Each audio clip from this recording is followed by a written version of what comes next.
साधक आते हैं और गुरुदेव से जुड़े उनके जीवन के अनुभव, साथ में जो हमारे कार्य के प्रति जो हमारी जो निष्ठा है किस प्रकार से और प्रबल बने, साथ ही हम किस प्रकार उत्साहपूर्वक इस गुरु कार्य में और ज़्यादा संलग्नता के साथ में कार्य कर पाए। ऐसे सेशन हम नित्य गुरुवार को ऐसा कार्यक्रम आयोजित करते हैं। आज के सेशन में हमारे बीच में जो जैसा कि पंकज गुरु भाई बताए हैं, डॉक्टर अशोक जी चौधरी हमारे बीच में जुड़े हुए हैं। आज हम उन्हीं से रूबरू होंगे, उन्हीं के अनुभव सुनेंगे और पूरे समय उनके बीच में हम उनके साथ रहते हुए गुरु कार्य और गुरुदेव से जुड़े संस्मरण हमारे लिए बहुत उपयोगी हो सकेंगे, उनसे वार्ता करेंगे। आज यदि शेष समय बचेगा तो और अन्य गुरु भाई बहनों के प्रश्न जिज्ञासा लेंगे, अदरवाइज सेशन पूरा होगा। तो मैं सबसे पहले डॉक्टर चौधरी जी का बहुत बहुत स्वागत करता हूं और आपसे आग्रह करता हूं कि आपका माइक अनम्यूट कर ले और कैमरा भी ऑन कर ले। धन्यवाद सभी को। जय गुरुदेव। जी गुरु भाई जी, बहुत बहुत जय गुरुदेव। आपका इस गुरु श्री आगुनिक सिद्ध योगा के गूगल मीट प्लेटफॉर्म पर बहुत बहुत स्वागत है और मैं चाहूंगा कि आप बिना किसी देरी किए और आप गुरुदेव से आप शुरू से बताएंगे गुरु भाई जी, गुरुदेव से किस प्रकार जुड़ना हुआ और गुरुदेव के दर्शन के बारे में साथ में हम सब लोगों के लिए किस प्रकार वो उपयोगी बने। जी गुरु भाई, जय गुरुदेव। जय जय गुरुदेव। देखिए, मैं जब मेरा पीएमटी में सिलेक्शन हुआ था तो उस वक्त मैं अपने एक दोस्त के पास जाया करता था, क्योंकि अभी उस वक्त हमारे कॉलेज में हड़ताल थी। एडमिशन हमारा लेट था तो मैं एक दोस्त के घर जाया करता था। उसके जो रिलेटिव हैं वो यहाँ बीकानेर में मेडिकल कॉलेज में डिग्री कर रहे थे। तो वो जो रिलेटिव थे उनके, वो जो डॉक्टर साहब थे वो उनको अपने रिलेटिव को गुरुदेव के बारे में बताते और वो मुझे गुरुदेव के बारे में बताते। तो मुझे जिज्ञासा हुई कि यार वास्तव में कोई ऐसा हो सकता है क्या कि ये इस तरीके से रोग ठीक हो जाएं। या उन्होंने कई सारी डेनमार्क का भी एक अनुभव बताया कि एक स्टूडेंट का जोड़ा आया था और वो गुरुदेव से मिला। तो काफी उन्होंने जो अनुभव बताए वो मेरे लिए उस वक्त के टाइम आश्चर्यजनक चीज थी। तो फिर जब सिलेक्शन हुआ तो ठीक है, यहाँ आके बीकानेर तो सिलेक्शन हो ही गया, अब गुरुदेव से मिल लेंगे। मैं जब यहाँ आया तो मैंने 2-4 जनों से पूछा कि गुरुदेव रामलाल जी सिया को आप जानते हैं? तो लगभग 2-4 जनों ने मना कर दिया, नहीं हम नहीं जानते। एक मेरा डेस्क स्कॉलर मित्र था जो मेरे क्लासमेट ही था, उसने भी मना कर दिया। तो फिर मैं इस बात को थोड़ा वो ढीला पड़ गई। कुछ समय बाद में वही डेस्क स्कॉलर मित्र जो बीकानेर का ही था, उसने कहा कि देखिए मैंने गुरुदेव से दीक्षा ले रखी है और मतलब देखिए समय की प्रधानता कितनी है कि मैंने उससे 6 महीने पहले पूछा था कि गुरुदेव को जानते, तब वो बोला कि नहीं मैं नहीं जानता। और 6 महीने बाद में वो खुद चला के कहता है कि इनसे तो मैंने दीक्षा ले रखी है। तो समय की प्रधानता थी, जब गुरुदेव को जोड़ना होता है तब जोड़ते हैं। फिर हम जहाँ गुरुदेव का पहले ध्यान केंद्र हुआ करता था वहां गए, लेकिन वहां से ध्यान केंद्र मुक्ता प्रसाद शिफ्ट हो चुका था। तो उस वक्त जिस वक्त हम गए वहां गुरुदेव के प्रोग्राम चल रहे थे मुंबई में। तो मैंने सोचा यार मुंबई चलते हैं, 2 दिन, इतनी जिज्ञासा हो गई थी कि चलते हैं मुंबई, 2 दिन जाने के 2 दिन आने के। 10 दिन बाद में एग्जाम थी फर्स्ट ईयर की। फिर मन में एक भाव आया कि यार गुरुदेव को दीक्षा देनी होगी तो गुरुदेव बीकानेर तो आते ही हैं, तो बीकानेर में दीक्षा देंगे, कोई जरूरी है क्या कि अपने को मुंबई जाके भी दीक्षा मिली जाए। ये बात जो ये विचार आया तो मैं नहीं गया। फिर लगभग एग्जाम खत्म होते ही अखबार में आया कि गुरुदेव के प्रोग्राम हो रहे हैं। तो उसी मित्र ने मुझे वापस बताया, हम प्रोग्राम में गए। पहले दिन जब मैं उनके प्रोग्राम में गया तो लिटरली मैं गुरुदेव ने जो गुरुदेव बताया, उस वक्त मुझे फर्स्ट टाइम के प्रोग्राम की केवल एक ही लाइन याद है जो गुरुदेव ने कहा था कि ये मनुष्य का अंतिम विकास होगा, इससे आगे कोई विकास नहीं है, मनुष्य का अंतिम विकास हो। और बाकी मेरे को लाइन याद नहीं है। तो मैं उस वक्त क्या है कि मैं उनकी आंखें खोल के देख रहा था लोगों को कि यार ये किसी की आवाज हो रही थी, कोई किस तरह क्रियाएं कर रहा था। तो मैं फर्स्ट ईयर में था, साइंस का स्टूडेंट था, तो मुझे लग रहा है यार ये तो बेवकूफ बना रहे यार, ये मतलब पैसे दे के आदमी बिठा रखे होंगे, ऐसा थोड़ी होता है कि अपने वो। तो मैं, लेकिन मेरे को ये जरूर था कि ये आदमी बात ठीक कर रहा है, क्योंकि गुरुदेव क्या है कि गुरुदेव ने कोई उपदेश नहीं दिया कि आप ऐसे करो, ये करो, वो करो, ऐसा कोई उपदेश नहीं दिया। गुरुदेव ने सिर्फ दर्शन बताया और ये बताया कि देखिए ऐसा ऐसा परिवर्तन आएगा, ये ऐसा होता है। तो उस वक्त मैं तो ज्यादा समझ थी, लेकिन फिर भी ठीक है, ये आधी बात ठीक है, उपदेश नहीं देता। अब दूसरे तीसरे प्रोग्राम में मुझे खुद को क्रियाएं होने लगी। उस वक्त मैं आंखों की एलर्जी से बहुत ज्यादा परेशान था, क्योंकि एलर्जी का कोई इलाज भी नहीं होता। तो मैं काफी दवाएं भी ले चुका था, भगवान से प्रार्थना भी करता था ये तो इनको फोड़ दे वरना सही कर दे। ड्यूरिंग मेडिटेशन मुझे अपने आप अंगुलियां स्पेशल पॉइंट्स को दबाती। वो मेरे लिए आश्चर्यजनक चीज थी कि यार ये मैं तो इन लोगों के लिए सोच रहा था, अभी मुझे क्या हो रहा है, मेरी अंगुलियां अपने आप स्पेशल पॉइंट्स को क्यों दबा रही हैं। लेकिन वो हो रहा था, अपने आप हो रहा था, लेकिन इसलिए मेरे को आनंद भी आ रहा था। बिल्कुल। फिर क्या हुआ कि वो लोग वहाँ जो लोकल थे बीकानेर के जेपी, ये लोग काम करते थे, तो मेरे मन में भी इच्छा हुई कि यार ये लोग काम करते तो मुझे भी गुरु सेवा मिले, मैं भी काम करूँ। मतलब ये सब अंदर अपने आप ही उनको देख के हुआ कि यार ये लोग काम कर रहे हैं देखो। और उस वक्त बड़े सिंपल प्रोग्राम होते थे। गुरुदेव गुरुदेव एक सिंपल सी चौकी बनी थी सीमेंट की, खाली जो मुक्ता प्रसाद का ध्यान केंद्र था उसके पास में ग्राउंड था, उसमें खाली समय में होता था। तो उस मैंने सोचा वो कि यार मेरे को भी गुरुदेव की सेवा मिले तो अच्छी बात है। वॉइस ब्रेक हो रही है क्या? जी गुरु भाई कंटिन्यू, ठीक है। और बीच में कोई डिस्टर्ब हो गया था, चलिए कंटिन्यू गुरु भाई। हाँ, तो मैंने सोचा कि गुरुदेव की सेवा अपने को भी मिले। तो उस वक्त क्या हुआ कि गुरुदेव के पोते का बर्थडे था कुछ समय बाद में ही। तो जेपी ने कहा कि डॉक्टर साहब आप आओगे, ऐसा ऐसा कोई काम है गुरुदेव का। मेरे को बहुत खुशी हुई कि यार अरे वाह यार, अपन ने तो सोचा ही था गुरुदेव की सेवा मिले ले। तो जब मैं फर्स्ट टाइम गुरुदेव के चरण स्पर्श वहां जाके घर मुक्ता प्रसाद कॉलोनी में गुरुदेव रहते थे, उस वक्त चरण स्पर्श किए तो गुरुदेव ने जिस दृष्टि से देखा, वो दृष्टि जैसे कोई किसी को पहचानने की जैसे दृष्टि हो। वो दृष्टि मेरे लिए आज भी मेरे को वो याद है कि जिस जिस भाव से गुरुदेव ने देखा था, वो भाव मुझे आज भी याद है कि पहचानने की, हाँ जैसे तू वही है ना।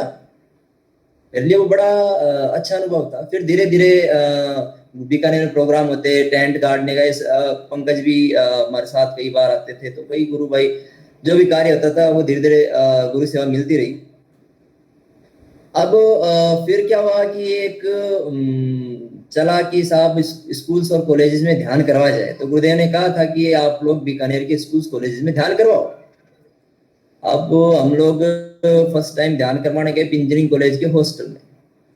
अब वो मेरे लिए एक बहुत ही सुखद आश्चर्य था कि मोर देन फर्स्ट टाइम में गुरुदेव की तस्वीर से ध्यान करवाया था, मोर देन 50% स्टूडेंट या तो कोई आगे या कोई पीछे, या मतलब उनको कुछ ना कुछ हो रहा था।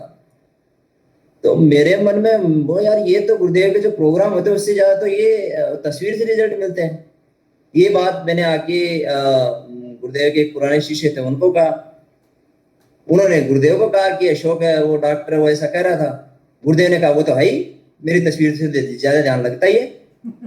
तो अगेन मेरे लिए बड़ी खुशी की बात थी। तो उस दिन मुझे समझ में आया कि राम से बड़ा राम का नाम क्यों कहा गया। बड़ा कई बहुत ही अच्छा ये अनुभव था कि गुरुदेव के प्रोग्राम में ध्यान लग रहा है उससे ज्यादा फोटो से ध्यान लग रहा है। तो गुरुदेव छुट्टे का वो तो है ही। तो बड़ा अच्छा अनुभव था। फिर कई स्कूल्स कॉलेजेस में ध्यान का ये सब होता रहा। मैंने यहाँ कॉलेज में भी कई बार ध्यान करवाने का वो किया। तो इन स्टूडेंट्स को, कॉलेज के जो स्टूडेंट उनको भी ध्यान करवाया। इसमें कई बार क्या होता है कि गुरु हमारी आस्था को भी अपने हिसाब से ही कई तरह के हमें वो देते हैं, प्रमाण देते हैं। कई तरह के प्रमाण देते हैं कि देखिए मैं हूँ। किसी को अनुभूति के रूप में देते हैं, किसी को क्रियाओं के रूप में देते हैं, किसी को किसी दूसरे के थ्रू भी कर देते, दूसरे के थ्रू देते हैं। जैसे मैं आपको उदाहरण बताऊं, कल परसों ही मेरी एक सज्जन से बात हो रही थी। तो उन्होंने कहा कि मुझे ज्यादा कोई ऐसा कुछ नहीं हुआ। तो मैंने ध्यान के बारे में कई बार तो मेरे मन में आया कि छोड़ दूं इसको, क्या है यार कुछ होता ही नहीं है ये सब। तो वो सज्जन और उनका एक मित्र दोनों ये सच्चा सौदा, डेरा सच्चा सौदा वहां जाते थे। तो वो जो उनका मित्र था वो उनसे मिलने आया। तो उन्होंने पूछा, पहले घर गृहस्थी की बातें होती रही। फिर जब अकेले बैठे तो उन्होंने कहा यार तू कोई साधना कर रहा है क्या आजकल? तो उसने कहा यार तेरे को कैसे पता चला कि मैं साधना कर रहा हूँ? बस मुझे यूं आया अंदर से कि तू कोई साधना कर रहा है। तो उसने बताया कि हाँ यार ऐसी है, कोई एक गुरुजी है, गुरुदेव है, उनका ध्यान करता हूँ, बस ठीक है कर रहा हूँ यार, ऐसे कोई विशेष तो परिवर्तन आया नहीं। अब दूसरे दिन उसका फिर फोन आया कि अरे यार तू वो बता रहा था उन गुरुजी के बारे में, मेरे को ही बता। एक्चुअली मेरी ने हट से मेरी कुंडली जागृत हो गई, हठ योग से मैंने कुंडली जागृत कर ली, अब वो क्या मेरे वश में नहीं है, और मैंने पढ़ा है कि अगर हट से जागृत किया जाए तो मृत्यु तक हो सकती है। तो यार तुम मेरे को बता। तो उन्होंने कहा देख भाई मेरे को ज्यादा ध्यान है नहीं, ये एक फोटो है और ये एक मंत्र है, अब तेरे काम आए तो कर ले। अब क्या हुआ, वो उसको ध्यान का तरीका बता दिया, वो मंत्र जपने लगा है, ध्यान करने लगा है, उसकी वो कुंडली शक्ति जो जागृत होने के कारण प्रॉब्लम हो गई थी हठ योग से, वो ठीक हो गई, खेचरी मुद्रा लगने लग गई। उसने वापस कॉल किया, यार मुझे तो ऐसा ऐसा हो रहा है। अब उनको आश्चर्य, यार मुझे तो इतने दिन तक नहीं हुआ कुछ भी, और इसे खेचरी मुद्रा तक लग रही है। तो मैंने कहा सर ये आपको विश्वास दिल, तो उस दिन का मुझे समझ में आया कि मैं ट्रैक पे तो सही, ट्रैक पे हूँ, रास्ता तो सही है, गुरु तो सही है। तो मतलब गुरु चाहे तो आपको कोई जरूरी नहीं है कि मुझे आज तक कोई भी अनुभूति नहीं हुई, जी लेकिन जी वो गुरु चाहे तो किस तरीके से आप उसको उस तरीके से देख, तूने जिसको बताया उसका ध्यान लग रहा है, उसको खेचरी लग रही है, मैं सही रास्ते पे हूँ। ऐसे जी ही मैं जी आपको एक बीकानेर का उदाहरण और देना चाहूंगा। एक कोई अशोक के नाम से है, तो ये काफी पुरानी बात बता रहा हूँ मैं आपको। तो ध्यान करते तो उनकी आंखें बिल्कुल लाल रहती, नशे में रहता है एकदम टनाटन। तो घर वालों ने सोचा यार ये कहीं आंखें इसकी लाल रहती है, ये नशे में कहीं नशा वशा तो नहीं करता। तो जब पता किया तो पता चला कि यार नशा वशा तो नहीं करता, ठीक है। अब कुछ दिनों बाद में वो उसका नशा आना उसको बंद हो गया। अब नशा वो आनंद, मतलब नशा का मतलब वो आनंद आना बंद हो गया। तो उसने गुरुदेव से पूछा कि गुरुदेव अब वो आनंद नहीं आता। तो गुरुदेव ने कहा बेटा इतने दिन तक पकी पकाई मिल रही थी, अब पकाओ और खाओ। तो गुरुदेव आपको एक किसी न किसी तरीके से, आपको नहीं मतलब हम सबको एक किसी न किसी तरीके से ये अनुभव करवाते हैं कि देख मैं हूं, देख इतने लोगों का ध्यान लग रहा है, तो तू रास्ते पे सही है भाई। न तेरे को कोई यहाँ कोई भेंट न चराने की जरूरत है, न देख तुझे कोई ज्यादा आडंबर करने की जरूरत है, न कर्म कांड करने की जरूरत है। ये सारी चीज समझाते बताते, लेकिन तू रास्ते पे सही है, यूं समझाते हैं। इवन होता क्या कि विचार ऊपर नीचे तो आते रहते हैं। इवन इवन विवेकानंद थे, जब रामकृष्ण परमहंस का अंतिम समय था तो उनके सराहने बैठे थे, तो मन में उनके विचार आया कि यार इतने बड़े गुरु थे तो अपने आप को रोक लेते, इनकी क्या बीमारी है ऐसी। अब विवेकानंद रामकृष्ण परमहंस तो समझ गए कि इसके क्या चल रहा है विचार मन में। तो उन्होंने कहा नौरेन धिक्कार है तेरे पे, तू आज तक अपने गुरु को नहीं समझ पाया। तो विवेकानंद जैसे आदमी के अप डाउन चल सकते हैं, तो निश्चित रूप से अप डाउन तो चलते रहेंगे, लेकिन ये अप डाउन धीरे धीरे कम हो जाएंगे कि कभी ये लगे कि हाँ यार पता नहीं मैं रास्ते पे सही जा रहा हूँ कि नहीं जा रहा। लेकिन ये हाँ एक बहुत इंपॉर्टेंट चीज है। कल ही वो एक मेरी कॉलेज का स्टूडेंट है, वो बता रहा था कि सर मेरा पहले ध्यान नहीं लगता था। गूगल मीट पे वो ध्यान करने के बाद उसने शेयर किया कि सर मेरा ध्यान नहीं लगता था पहले। फिर एक दिन उसने मेरे से कॉलेज में ध्यान करवाता तब की बात थी, तो वो मुझसे चर्चा करने लग गया कि सर जब आपको मैंने कहा था कि सर मेरा ध्यान नहीं लगता, तो मैंने कहा छोड़ दे भाई, नहीं लगता तो छोड़ दे, और क्या। तो उसने कहा सर छोड़ूंगा तो नहीं, देख ले। अब वो क्या, वो जिस दिन उसने ये कहा कि मैं छोड़ूंगा तो नहीं, तो उस दिन वो बोला कि मुझे ये समझ में आया मैं अब तक आराधना मेरे स्वार्थ के लिए कर रहा था कि मेरा ये हो जाए, मेरे को ये मिल जाए, मेरा ये ठीक हो जाए, वो ठीक। उस दिन से मेरी धारणा गुरु के प्रति चेंज होने लगी, मेरी धारणा गुरु के प्रति मजबूत होने लगी, और मेरा विश्वास जो समर्पण है वो गुरु के प्रति बढ़ने लग गया। और तब से मुझे रिजल्ट भी बड़े अच्छे मिलने लगे, और आज मुझे कोई प्रॉब्लम नहीं है, बड़ा अच्छा ध्यान लगता है।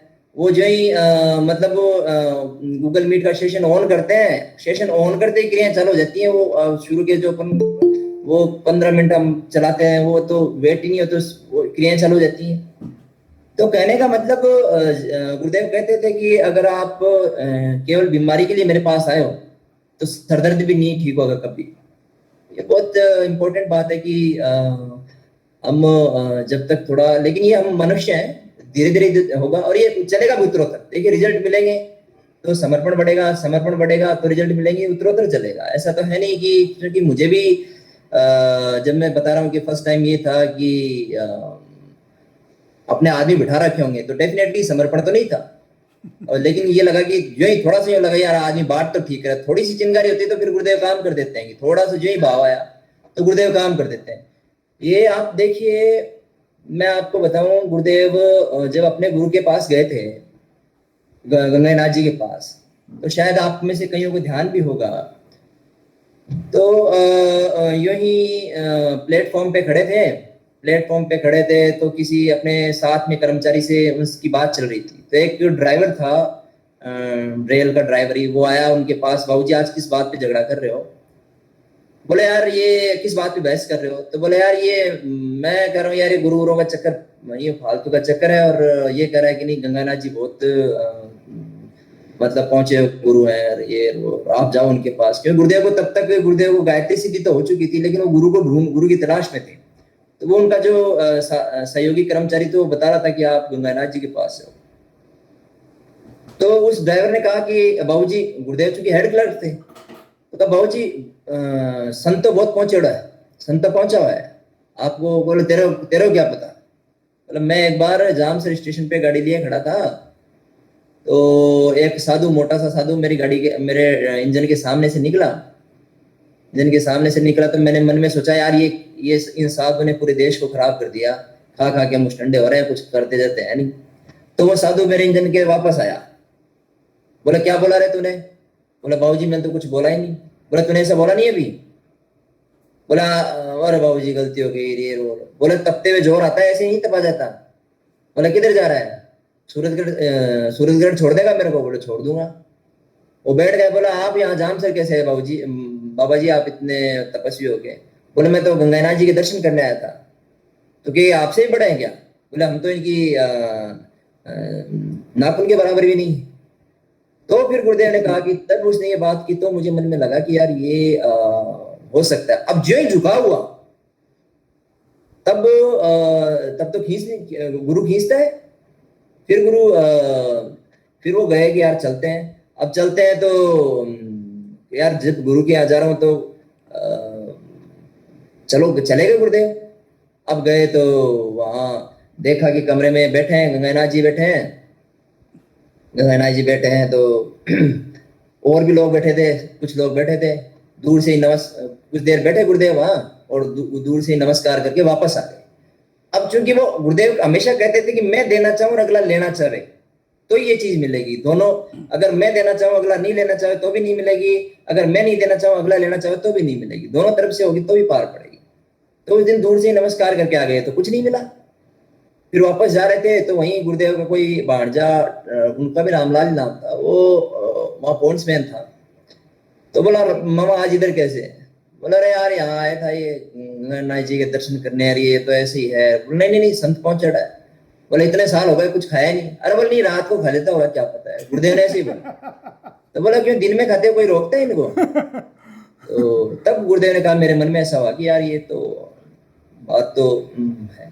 अब जो ही मन में ऐसा भाव हुआ, गुरु के प्रति समर्पण भाव हुआ, तो दूसरे दिन वही टाइम शाम का, मतलब दूसरे दिन वही टाइम, तो अंदर से भाव आए चले गुरु के पास, चले गुरु के पास, चले गुरु के पास। तो जेब में बोले यार गुरु के यहाँ जाऊंगा, कोई नारियल अगरबत्ती कुछ लेके जाऊं। तो जेब में पैसा नहीं, 1 रुपया आई। तो यूं ही 2 का नोट उड़ता हुआ दिख गया, नारियल और वो खरीद के लेके गए। और जो गंगानाथ जी के धो खाई उस दिन, तो गुरुदेव बताते थे कि जैसे मेरे ऊपर से लेके नीचे तक रोमांच पैदा हो गया। तो वो फिर तो आगे का आपको पता, जैसे गुरुदेव बताते ही हैं अपने स्पीच में कि मेरे को एक अजीब तरह का नशा रहने लग गया। तो डॉक्टर्स के पास गया, डॉक्टर्स ने कहा कि मल्टीविटामिन की टेबलेट देती है। बोले बाबूजी आपको इससे कोई प्रॉब्लम है क्या? बोले प्रॉब्लम तो नहीं है, फिर रहने दो। फिर किसी ने कोई यहाँ के जो बीकानेर के लोकल थे, उन्होंने कहा आपको तो शक्तिपात कर गया बाबा, गंगानाथ जी शक्तिपात कर गए। तो इस प्रकार कहने का मतलब यही था कि मेरे तो मैं यहाँ 6-7 साल यहाँ ध्यान केंद्र पे रहा। कोई ऐसी परिस्थितियां बन गई थी कि गुरुदेव ने कहा तो बेटा तू आश्रम में क्यों नहीं आ जाता?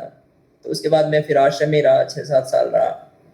उसके बाद वो डॉक्टर कैलाश योजा जी का मकान था जिसमें कि यहाँ ध्यान केंद्र चलता था।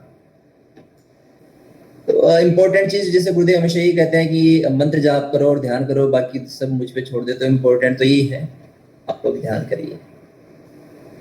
जी डॉक्टर साहब, आप क्योंकि मेडिकल लाइन से जुड़े हुए हैं और अभी वर्तमान समय में पिछले साल 1.5 साल से कोरोना एक भयावह रूप लेकर के देश दुनिया में तबाही मचा रहा है।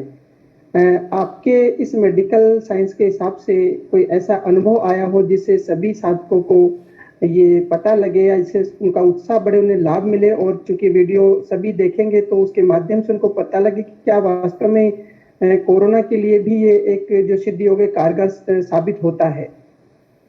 देखिए, बिल्कुल आपने बहुत ही सही क्वेश्चन किया। पहले तो हमें जो ये आराधना कर रहे हैं तो हमें समझना होगा कि ये कोई चमत्कार नहीं, चमत्कार जैसी चीज दुनिया में होती ही नहीं है। जब तक कोई चीज अनडिस्कवर है तब तक वो चमत्कार है, डिस्कवर होते ही वो साइंस हो जाती है। तो ये अध्यात्म विज्ञान है, स्पिरिचुअल साइंस है।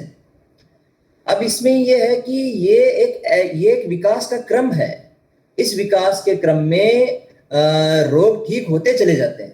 तो रोग ठीक करने के लिए आराधना नहीं है, इसमें रोग ठीक होते हुए चले जाते हैं। जैसे हम मंदिर जाते हैं तो जूते चप्पल बाहर छोड़ देते हैं, लेकिन पहुंचना तो हमें अंदर ही होता है। उसी तरह हमें पहुंचना आगे है, बीमारियां जूते चप्पल के रूप में बाहर रह जाती हैं। अब होता क्या है कि अभी जो हमारी साइंस है, जो भौतिक विज्ञान है, ये अभी मैटर पे बेस्ड है। कि जैसे मान लीजिए लैब है, लैब में अब वो जो भी प्रोसीजर्स हो वो सब मेटेरियलिस्टिक चीजें हैं। अब ये है स्पिरिचुअल साइंस है। तो अभी जब स्पिरिट के बारे में पता ही नहीं है तो वो स्पिरिचुअल चीजें लेबोरेटरी में कैसे कैद होगी? कोई इंस्ट्रूमेंट उसको पकड़ ही नहीं सकता, कोई इंस्ट्रूमेंट पकड़ ही नहीं सकता। उस स्पिरिट को पकड़ेगा कैसे? तो जब उस स्पिरिट को नहीं पकड़ सकता तो उसकी जो साइंस है उसको भी नहीं पकड़ सकता। साइंटिस्ट अभी चूंकि कुंडली शक्ति चेतना का स्वरूप है, साइंटिस्ट अभी इसको नहीं डिटेक्ट कर पाए। तो इस प्रकार जैसा कि गुरुदेव कहते थे कि विवेकानंद ये कहे गए कि अमेरिका की आप तो अंधे हमें लंगड़े, हमें अपने ऊपर बिठा लो, दोनों का काम हो जाएगा। मैं जनवरी 2020 में न्यूयॉर्क साइंटिफिक कॉन्फ्रेंस में गया था, हमारा रिप्रोडक्शन कॉन्फ्रेंस थी। तो वहां भी यही बात समझ में आई, ये बात बिल्कुल अंदर से अच्छी तरह समझ में आई। जैसा गुरुदेव कहते, जो विवेकानंद कह गए कि हमें अपने ऊपर बिठा लो, और गुरुदेव कहते थे कि जब तक ये दोनों विज्ञान मिलेंगे नहीं, विश्व में शांति की स्थापना नहीं हो पाएगी। तो एक्चुअल में जैसे मान लीजिए, सपोज कीजिए कि मैं अपनी फील्ड का उदाहरण देते हुए बताता हूँ कि हमने साहब प्रोडक्शन को बढ़ाने की कोशिश की। जब प्रोडक्शन बढ़ाया तो रिप्रोडक्शन डाउन हो गया। जब आईवीएफ इन विट्रो फर्टिलाइजेशन का किया तो उससे पता चला कि इसके साइड इफेक्ट है लार्ज काफ सिंड्रोम। तो मतलब इस चीज को पकड़ना चाहते हैं तो ये चीज निकल जाती है, इस चीज को पकड़ना चाहते हैं तो ये चीज निकल जाती है। वो इसलिए निकल जाती है क्योंकि केवल उसका मेटेरियलिस्टिक जो भौतिक है वो ही सामने आ रहा है। जब तक वो अध्यात्म पे काम नहीं होगा तब तक पार नहीं पड़ेगी। और जहां तक बात है रोगों की, तो जैसे कोरोना चल रहा है अभी, अब हम अपनी जो साइंटिफिक भाषा में यूं कह दीजिए आप कि हमें योगिक क्रिया होती है वो बॉडी की रिक्वायरमेंट के अकॉर्डिंग, बॉडी की फिजियोलॉजी के अकॉर्डिंग होती है। हमारे दर्शन के अकॉर्डिंग यूं कह दीजिए कि साहब वो पूर्व जन्म के प्रारब्ध कर्मों के अनुसार होती है। बात है कि बस नाक यूं पकड़ लीजिए, नोज यूं पकड़ लीजिए। बात वही है कि वो कहते हैं वो कहते हैं कि साहब बॉडी की रिक्वायरमेंट के अकॉर्डिंग, इस भाषा में यूं कह दीजिए, इस भाषा में यूं कह दीजिए कि पूर्व जन्म के प्रारब्ध के अनुसार होती है। अब जो कोरोना पेशेंट्स हैं उनमें जैसे मेरा एक स्टूडेंट है, उसको कोरोना हुआ था अभी। अब वो गूगल मीट पे हम तो ध्यान करते, उसको अभी इन दिनों प्राणायाम होते हैं, जो कोरोना से आफ्टर कोरोना के बाद में उसको प्राणायाम होते हैं। जो कई कहते हैं कि साहब वो उल्टे लेट जाओ आप, जो आपकी ऑक्सीजन की कमी हो, तो वो तो उनको ध्यान की स्थिति में होते हैं। तो वो अंदर की जो हमारी इनर पावर है उसे पता है। और हमारा दर्शन तो एक हमारा आयुर्वेद भी ये कहती है कि साहब हम जो कोई भी थेरेपी हो, कोई भी पैथी हो, वो ये कहती है कि साहब भगवान ने रोग दिए तो उसका उपचार भी अंदर ही दिया है। और बाहर वाले को ज्ञान भी तो अंदर वाले ने दिया। न्यूटन को जब हल गिरा तो उसे पता चला, अरे यार अंदर से ही तो आया कि अरे यार ये तो गुरुत्वाकर्षण है। तो अंदर वाले के पास तो ज्ञान की पराकाष्ठा है। गुरुदेव कहते थे कि बाहर वाला और अंदर वाला दोनों डॉक्टर मिल जाएंगे तो फिर कोई चीज इनक्योरेबल नहीं है। और सबसे अच्छी बात, ना कोई चढ़ावा करना पड़ रहा, ना आपको अपनी लाइफ, इसका सबसे अच्छी बात यही है कि अपने को अपनी कोई लाइफ स्टाइल में चेंज नहीं करना पड़ता।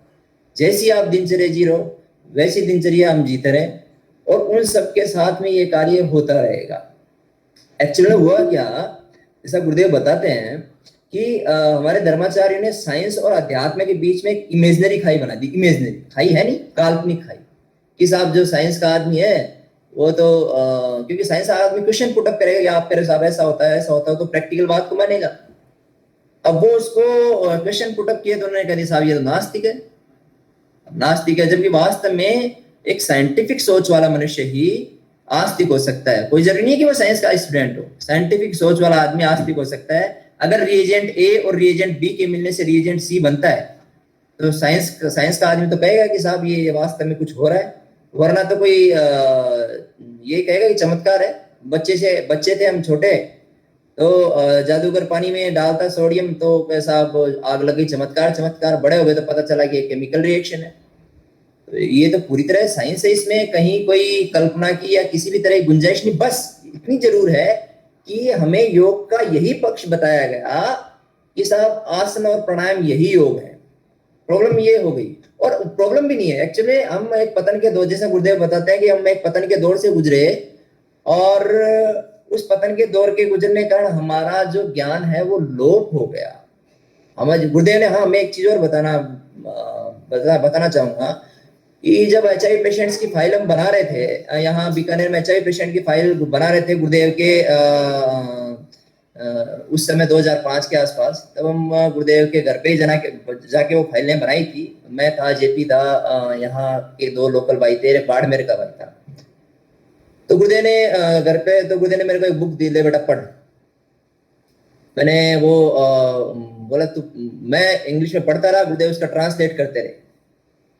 तो गुरुदेव उसका नाम, बेटा भगवान ये कह रहे हैं गीता में, जब जब सनातन धर्म का पतन होगा, भारतवर्ष का पतन होगा, जब जब सनातन धर्म का उत्थान होगा, भारतवर्ष का उत्थान होगा। और तो मतलब ये सनातन धर्म का उत्थान के साथ ही भारतवर्ष का उत्थान होगा। और सनातन धर्म का उत्थान, ये यहाँ ये बड़ी समझने लायक बात है कि धर्म कोई जैसा गुरुदेव बोलते हैं अपने स्पीच में कि रिलीजन और धर्म अलग अलग चीज है। रिलीजन बदला जा सकता है, धर्म नहीं बदला जा सकता। धृ धातु से बना शब्द धर्म, जिसका मतलब है वो धारणाएं जो हम बचपन से धारण करते हैं। अर्जुन को ये था कि मैं नहीं मार सकता, ये सब मेरे बड़े हैं, ये धारणाएं थी उसके धर्म को, उसको अपना धर्म मान बैठा था। भगवान ने उसको कहा कि तू सभी धर्मों का त्याग करके मेरी शरण में, जब मैं तुझे ये वचन देता हूं कि तुझे सभी पापों से मुक्त कर दूंगा। लेकिन फिर उससे भी ऊंचा धर्म, फिर उससे ऊंचा धर्म क्या, वास्तव में धर्म क्या है? तो धर्म मतलब वो जो आत्म स्वरूप है, वो उस परम स्वरूप से मिलने के लिए प्रयत्न करे, उसमें मिलने के लिए जो रास्ता खोजे, वो धर्म है। मतलब उस परमात्मा को प्राप्त करना धर्म है। ये हमारे यहाँ विवेकानंद ने कही है बात, मैं अपनी तरफ से नहीं बोल रहा हूँ, विवेकानंद ने बात कही है। तो निश्चित रूप से ये जो साइंस है, दोनों साइंस जब मिलेंगी तभी, गुरुदेव ये भी कहते थे जब हम भारतवर्ष का उत्थान तब होगा जब यहाँ की कोई मतलब हम मूल चीज जो स्वदेशी चीज निर्यात करेंगे, और वो है हमारा योग दर्शन। हम कभी भी उनसे साइंस टेक्नोलॉजी के मामले में आगे नहीं हो सकते, लेकिन योग के मामले हम उनके हमेशा गुरु रहेंगे। तो जब हमारा योग दर्शन उधर जाएगा और वो इसको लेने के लिए आएंगे तो भारत की उन्नति होगी। तो जब तक गुरुदेव ये भी कहते, जब तक रोटी की जरूरत राम याद नहीं आएगा। इस प्रकार ध्यान, ये निरंतर मंत्र जाप से एक ऐसा एनवायरनमेंट क्रिएट होता है, इसमें कोई दो राय नहीं। और साइंस भी ये मानती है कि हर चीज के पीछे एक शब्द है। तो एकदम छोटा समझने के लिए, फिर अपन इसको खत्म करेंगे, कि समझने के लिए समझिए कि जैसे हर चीज के पीछे एक शब्द है, तो जो हमारी पूरी बॉडी है वो एक निश्चित तरह के साउंड वाइब्रेशंस को डिनोट करती है। जहां भी कुछ ऑर्गन बीमार हुआ, तो जैसे रेडियो में हम फ्रीक्वेंसी सेट करते हैं, तो कोई भी ऑर्गन में वो फ्रीक्वेंसी में गड़बड़ आई तो वहां रोग हो गया। अब गुरु जो हमें शब्द देता है वो उस फ्रीक्वेंसी का देता है जिससे कि हमारा सब कुछ सही हो जाए, तो जिससे कि इस सृष्टि की उत्पत्ति हुई। तो इस कारण से ये पूरा साइंटिफिक चीज है, इसमें कहीं कोई कल्पना की या इसकी कोई गुंजाइश नहीं। जी जी डॉक्टर साहब, बहुत सुंदर बात। और मंत्र जप और ध्यान से सब कार्य पूर्ण होगा, क्योंकि आप गुरुदेव के साथ में और गुरुदेव के कार्य के लिए भारत और भारत से बाहर भी गए हुए हैं। तो बाहर जो विदेश में है, जो जिस प्रकार से सिद्ध योग या कुंडलिनी शक्ति के बारे में जो विशेषकर विदेशी लोगों की क्या मनोस्थिति रहती है, इस बारे में उनका क्या दर्शन रहता है और वे अपने सिद्ध योग को किस प्रकार से लेते हैं वहां पे? देखिए, न्यूयॉर्क मेरा जाने का साइंटिफिक कॉन्फ्रेंस थी। तो मेरा जो जाने का वो ज्यादा मेन उद्देश्य यही था कि वहाँ इस दर्शन के बारे में, चलो ये तो जा ही रहे हैं अपन, लेकिन वहाँ लोगों को दर्शन के बारे में बताएं। अगर ये नहीं होता तो शायद मैं नहीं जाता। मैं सोचा कॉन्फ्रेंस तो अटेंड करेंगे साथ में, वहाँ मेरा जाने का तो वहाँ 5 दिन का ही था। लेकिन देखिए क्या संयोग हुआ, मेरे डीन ने मुझे कहा कि इतनी जल्दी आके क्या करेगा। मैं तो मेरे डीन को कह रहा कि अरे इतनी जल्दी आके क्या करेगा, 5-7 दिन और रुक वहाँ, आराम से गया तो घूम के आ। मतलब मैंने, जब मेरा छुट्टियां खत्म हो रही थी, 5-6 दिन पूरे हो गए, तब मैंने उनको कॉल किया कि सर मैं ऐसा ऐसा है, मैं कुछ दिन, अरे तो यार वहां रुक थोड़े दिन। तो मैं टोटल वहाँ 11-12 दिन रह के आया था। वहाँ कई तरह के, वहाँ जैसे गुरुदेव बताते हैं कि सब ये सब कई तरह के योगा स्टूडियो खुले हैं। मैं कई योगा स्टूडियो पे गया भी, उनको इस दर्शन के बारे में बताने की कोशिश भी की, लेकिन वो सारे प्रोफेशनल हैं। उनको पूरी तरह इसको, योग को, जो हमारे आसन और प्राणायाम इसके नाम से इसको सेल किया जा रहा है। वहाँ लोगों को वहाँ, हाँ एक चीज बड़ी इंपॉर्टेंट, वहाँ एक नेपाली था। तो उस नेपाली को मैंने यो गुरुदेव के बारे में बताया। मैंने कहा ध्यान करोगे? कर लेंगे। मैंने कहा इसमें कुछ करना तो है नहीं, आपको मंत्र जपना है, ध्यान करना है। तो वहाँ कई देशों से लोग आए थे, कॉन्फ्रेंस थी। अब वो उसने ध्यान किया तो तीसरे मिनट उसको तो प्राणायाम हो गए पहले दिन ही चालू। अब वो, मैं जितने दिन वहां रहा, वो उसको खुली आंख की क्रिया होती, वो तो वहां जोरदार उसका ध्यान चल रहा है। अब वहां क्या कि मैं कई जगह गया, यहाँ लोग मिलेंगे, वहां लोग मिलेंगे, लेकिन वहां लाइफ इतनी फास्ट है कि वो आपको कोई इस तरह की बात सुनता ही नहीं। हाँ वो सुनेंगे आपको, वो हाँ, oh it's amazing, it's surprising, वो सुनेंगे, लेकिन जब उनको करने का कहे कि आप करोगे, sorry sorry I don't have time, I don't have time, I don't have time. मतलब वो सुनेंगे इसको थोड़ा, लेकिन टाइम नहीं है। अब फिर मैं दुखी भी हुआ कि यार हम अपन इतने दिन यहाँ आए और ये लोग सुन ही नहीं रहे। फिर मन में 2-3 दिन दुखी रहा। फिर मन में एक भाव आया कि यार गुरुजी से जब तक पूरी तरह समर्पण नहीं होगा तब तक पार पड़ेगी नहीं। तो अगर ये सुन भी लेंगे तो क्या हो जाएगा, जब तक ये अंदर से नहीं झुकेंगे तब तक कुछ नहीं होना। एक बीकानेर में पंडित जी थे, तो वो आते थे, गुरुदेव वहां बैठते थे हॉल में, तो वो कमरे के वहां से नाक रगड़ते रगड़ते आते। तो गुरुदेव को पता था कि इनके मन में ये भाव है कि यार मैं इनके सामने कैसे झुकूं। तो गुरुदेव ने उनको कहा एक दिन, पंडित जी ऐसे पार नहीं पड़ेगी, आपको बाहर से झुकने की जरूरत ही नहीं है, जब तक अंदर से नहीं झुकोगे पार नहीं पड़ेगी। तो इसमें सारा खेल तो अंदर का है। तो फिर मुझे दुख नहीं हुआ कि कोई बात नहीं, वो एक था नेपाली जिसको पकड़ा, वो एक ही नेपाली बहुत है, लेकिन जिसको पकड़ा उस गुरुदेव ने, वो मतलब अभी भी ध्यान कर रहा है और रेगुलर ध्यान कर रहा है, और उसके जो अनुभव है बड़े शानदार अनुभव, और वो औरों को भी बता रहे हैं। तो मेरा वहाँ अच्छी बात ये रही कि मेरा किसी तरह का गुरुदेव ने कोई खर्चा वर्चा वो भी नहीं लगने दिया, वहीं उनके पास ही सेट हो गया। तो इस प्रकार उनका जो विचार है वो जब तक उनको ये नहीं लगेगा, देखिए जब तक उनको ये नहीं लगा कि हमारी जो विज्ञान है इससे कहीं ऊपर ये विज्ञान है, हमने रॉकेट भेजा ऊपर और ध्यान में आदमी बैठा बैठा मंगल ग्रह पे अगर चला गया, तब उनको वही मानना पड़ेगा कि हमारी साइंस से कहीं ऊपर की विज्ञान है, तब वो इसको मानेंगे, तब तक नहीं मानेंगे। क्योंकि उनको गुरुदेव ने कहा कि भाई आओ मेरे पास, मैं तुम्हें फ्री दीक्षा दूंगा, दिख जाएगा तुम्हें ईसा कहाँ रहा इतने साल। उनको जब ये लगेगा हमारी साइंस से ऊपर की साइंस है ये, तब वो इससे जुड़ेंगे। जी डॉक्टर साहब, बहुत सुंदर विषय आपने रखा। एक मेरा एक जिज्ञासा और है, क्योंकि आप बीकानेर में रहे और ऐसा सुनने में आया कि गुरु माँ भी आपके यहाँ बहुत आया जाया करती रही है। तो गुरुदेव तो स्वयं कृष्ण के अवतार ही, अधिमानसिक देव का अवतार रूप में माने जाते हैं, और हम स्वीकार भी करते हैं और हम लोगों को अनुभूति भी करवाते हैं। तो गुरु माँ क्योंकि आपके पास में रही, तो गुरु माँ के संदर्भ में आप कैसी अनुभूति की आपने, जो जब माँ रही तो उनकी शक्ति का कैसे आपने अनुभव किया? देखिए मैं इस पे कोई कमेंट नहीं करना चाहूंगा जी।